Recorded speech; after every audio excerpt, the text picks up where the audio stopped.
Mabuhay! Ako si May Dizon Año Nuevo at ito ang ating segment, Dear Atikha. Sa ating mga OFs sa Italia, binabati ko kayong Buongiorno. At ngayon ay binabati ko rin ang ating mga partners na taga-IOM, si Rick Casco at si Kath Kalalay, at ang mga partners naman natin sa Italy na taga-Filipino Women's Council ng Rome, si Charito Basa at saka si Donna Rose de la Cruz. Ang letter sender natin ngayon ay si Lucy na taga Laguna. Dear Atikha, ako si Lucy, asawa ng isang OFW na nagtatrabaho bilang isang mechanic sa Saudi for 3 years. Meron kaming 4 na anak na may edad na 11 hanggang 19 years old. Nakakatanggap kami ng 25,000 buwan-buwan ng remittance sa aking asawa. Nakakaipon ako mula sa halagang ito.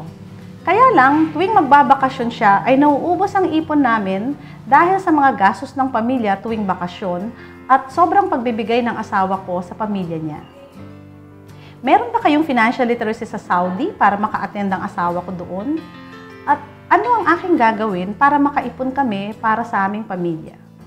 Lucy, ang Atikha ay wala pang financial literacy training of trainer sa Saudi. Pero ang alam ko ay sinisimulan na ring magbigay ng training ang ilang opisyal ng gobyerno natin at iba pang organisasyon doon.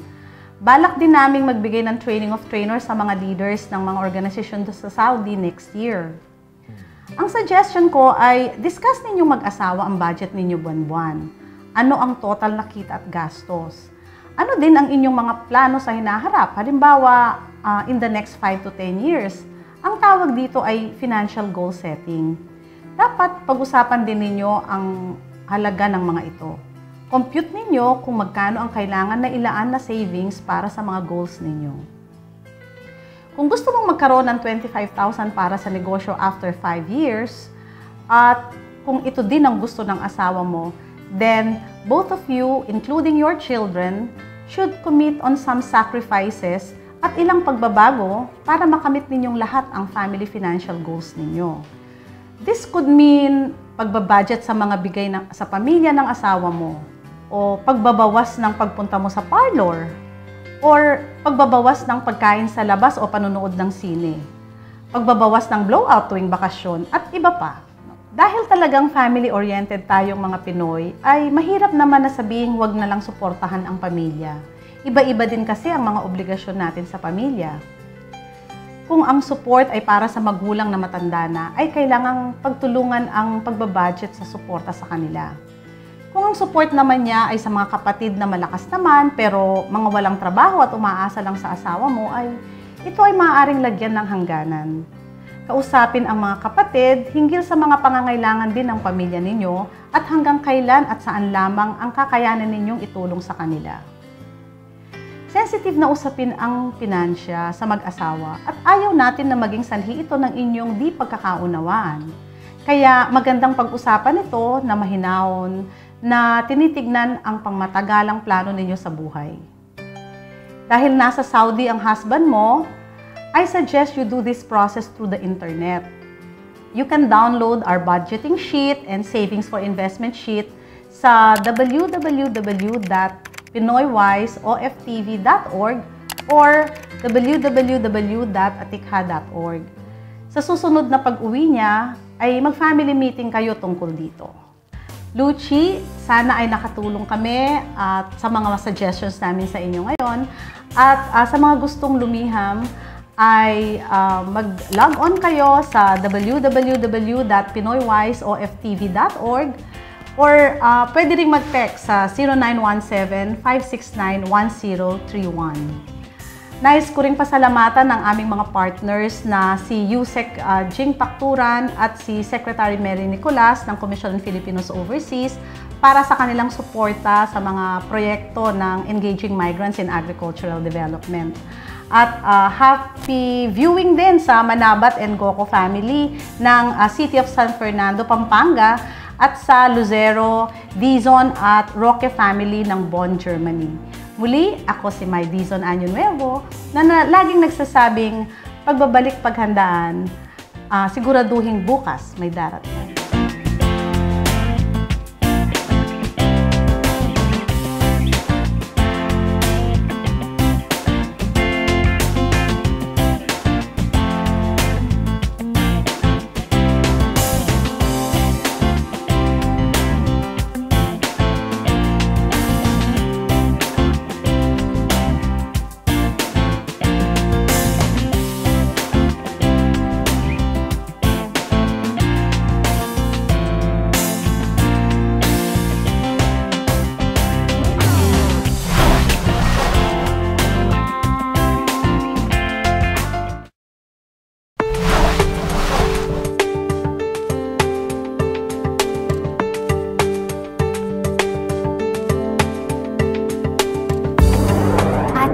kasama si Ms. Mai sa pagbibigay ng payo sa ating kabayani.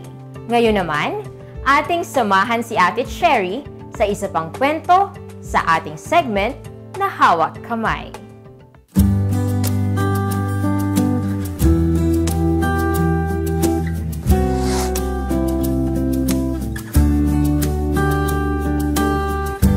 Isa na namang masayang pagbati sa inyo ang handog ng Hawak Kamay.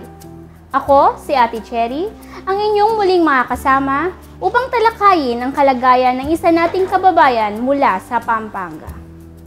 Matutunghayan natin ngayon ang kwento ni Rose, isang asawa ng OFW. Narito ang kanyang liham. Dear Ate Cherry, ako ay taga Pampanga, 42 years old, asawa ng isang OFW sa Singapore. Kami ay may dalawang anak, isang high school at isang elementary. Dumadaan sa isang matinding pagsubok ang pagsasama naming mag-asawa. Nagkaroon ng ibang babae ang mister ko sa abroad. Napag-usapan na namin ito dati at nangako naman siya na magbabago na. Muli siyang bumalik ng Singapore. Noong una ay regular ang pagtawag niya. Pero habang tumatagal, dumadalang na ang pagtawag niya sa akin. Napag-alaman ko na nagsasama pa din ang mister ko at ang babae niya. Labis akong nasaktan. Minura ko siya at pinagsalitaan ng kung ano-ano. Inamin niya na sila pa din ng babae niya. Isang araw, nagkausap kami sa telepono. Nais niya nang makipaghiwalay sa akin. Ang sabi ko naman, pag-usapan namin ang lahat pag-uwi niya. Pero ang sagot niya, malabo na daw ang lahat sa amin. Ganun pa man, tuloy-tuloy pa din ang suporta niya sa mga bata. Kung tumawag man siya, ay mga bata na lang ang kinakausap. Ayokong masira ang pamilya namin. Anong gagawin ko upang mabuo ulit ang aming pamilya? Ang sabi nga, it takes two to tango. It also takes two to save a marriage. Ang pagsasaayos ng inyong pagsasama ay nangangailangan ng matinding commitment ninyo as a couple. Rose, sa ngayon, you need to honestly assess your situation at ang mga naging sanhi ng inyong mga suliranin. Sa kanyang pag-uwi, mahalaga na maglaan kayo ng panahon na pag-usapan ang mga problema. Mabuting matukoy at matalakay ang dahilan kung bakit nais niya nang makipaghiwalay. Talk about what each of you want and need from your marriage. Talk. Do not argue or accuse. As a couple, you have to meet halfway. Mahalaga din ang pagkakaroon ng maayos at bukas na komunikasyon. Communication is more than the ability to talk. Dapat samahan ito ng kakayahan na makinig and to see things from all perspective.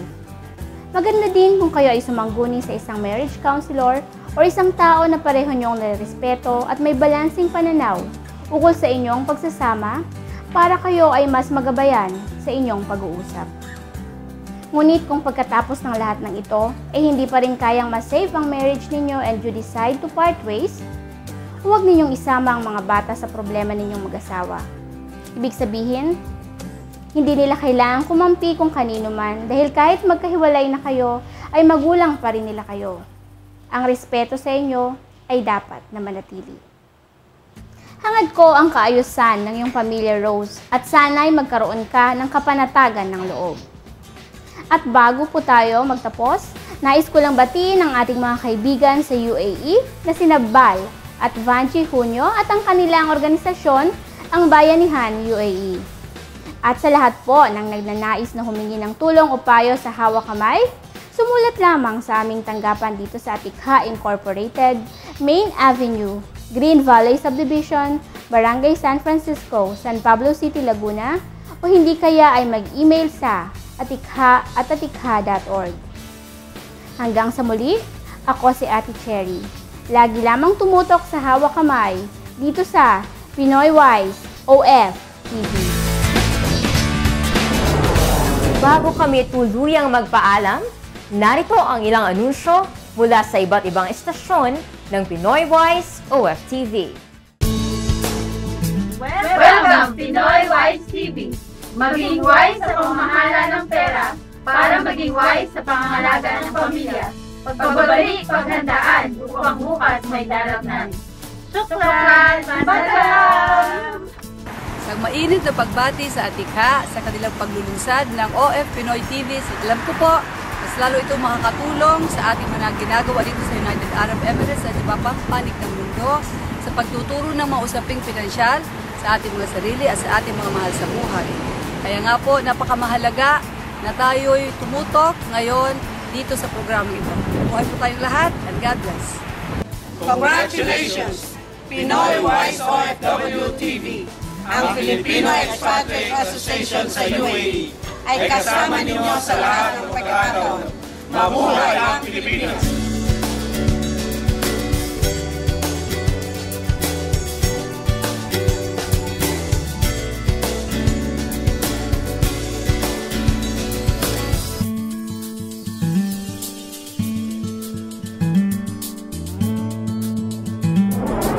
Maraming salamat mga kabayani sa inyong muling pagtunghay dito sa Pinoy Wise OFTV.